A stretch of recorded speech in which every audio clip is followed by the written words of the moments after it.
Hello and welcome to Hoffmann-Photography. My name is Rainer, I'm a photographer and photo instructor. This video is the first in a series of videos about lenses and how to use their characteristic features most effectively.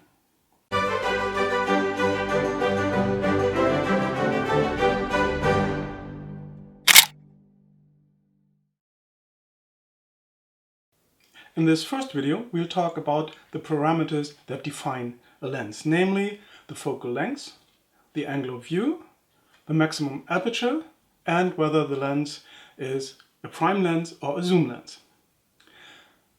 The focal length and the corresponding angle of view are the most important parameters of any lens, so let's look at them first.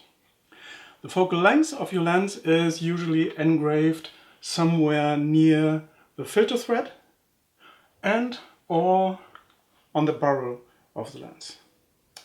Unfortunately, the angle of view is nowhere to find, and you have to look into the manual that comes with the lens.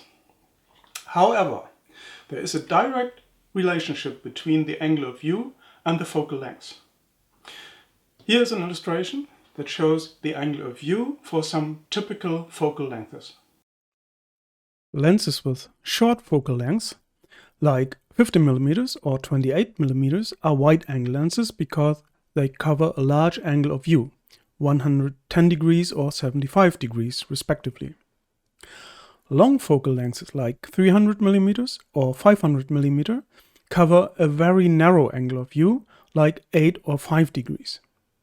These lenses are called telephoto lenses. The general relationship is simple. The shorter the focal length, the wider the angle of view, and vice versa. However, the numbers in this illustration are only valid for the classic 35mm format that we nowadays call full-frame format. For APS-C, DX or MFT cameras that have smaller senders than full-frame cameras, different focal lengths correspond to the same angle of view. Here is a table that shows the corresponding focal lengths of the three major sender sizes. Depending on the sender size, different focal lengths result in the same angle of view.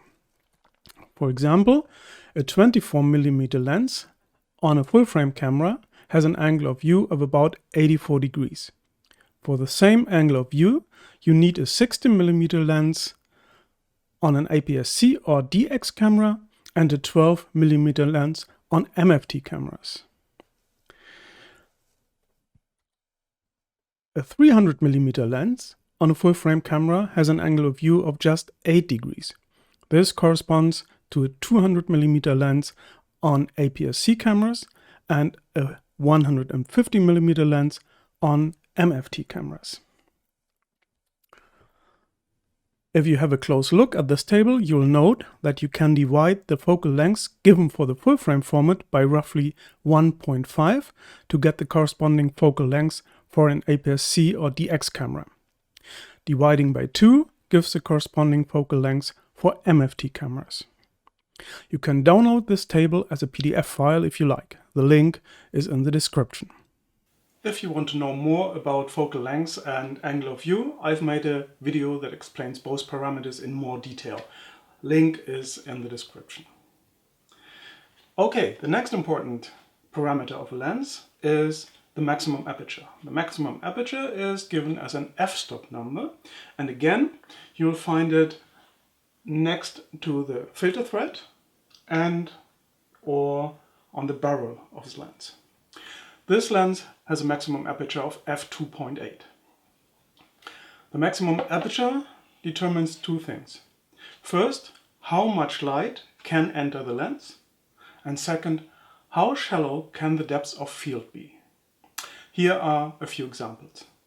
The larger the maximum aperture, that is a small f-stop number like f2.8 or even f1.4, the more light can enter the lens, allowing you to shoot in low light without having to increase the ISO too much and still have a fast enough shutter speed to avoid camera shake, like in these examples. You also want a large maximum aperture for shallow depths of field.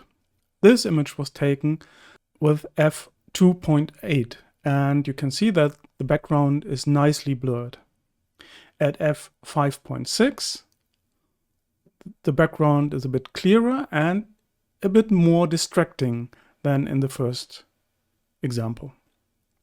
Here are some more images that were taken with a wide open aperture, in this case f2.8 again. And another one. If you're not familiar with the concept of depth of field, don't worry. One of these days I'll make a video that explains it in detail. Just give me some time because it will be a long video. Back to the characteristics of lenses.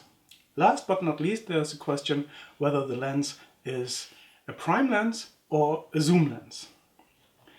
This is a prime lens with a focal length of 100 millimeter. It has one focal length and only one focal length. This is a zoom lens and it offers a range of focal lengths from 16 millimeters to 35 millimeters. Back in the olden days we had only prime lenses, and in order to cover a range of focal lengths we had to buy several lenses and we had to change them quite often. Nowadays zoom lenses are more popular simply because they offer a range of focal lengths, and that is indeed quite handy. However, prime lenses do have advantages.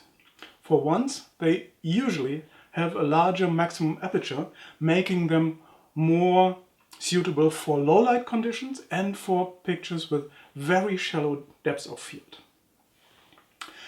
And generally, they offer superior sharpness and resolution compared to zoom lenses. But frankly, modern zoom lenses are quite good in that respect as well. In the next videos in this mini-series, we'll look at the different lenses and how to use their special features most effectively for our images. So stay tuned and thanks for watching.